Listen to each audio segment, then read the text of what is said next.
Afin de réaliser un crumble sarrasin, nous avons besoin de beurre, de farine courante, de farine de sarrasin, de sucre roux, aussi appelé sucre cassonade, de poudre d'amande et de fleur de sel.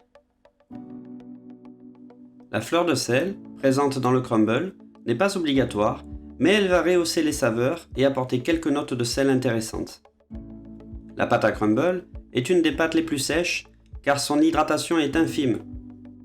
En effet, elle ne contient que l'humidité présente dans le beurre, c'est-à-dire en définitive très peu.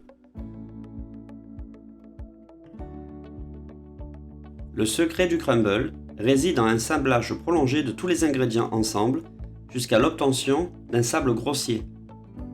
En anglais, to crumble signifie émietter et c'est exactement ce que l'on recherche ici.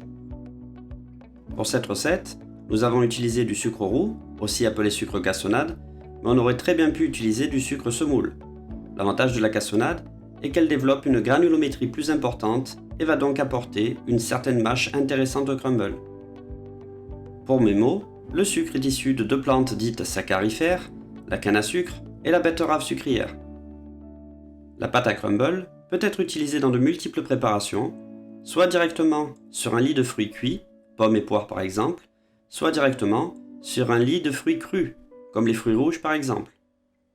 Le crumble peut être également cuit seul, directement sur plaque, et on le conservera après refroidissement dans une boîte hermétique ou en sac sous vide.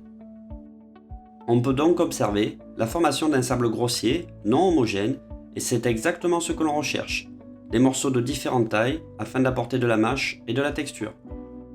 Il pourra servir en topping sur des viennoiseries, en finition verrine, en élément constitutif d'un dessert à l'assiette, ou un appoint de décor sur certaines pâtisseries. Répartir sur plaque, sur faible épaisseur, qu'on enfournera à 160 degrés durant 10 à 15 minutes.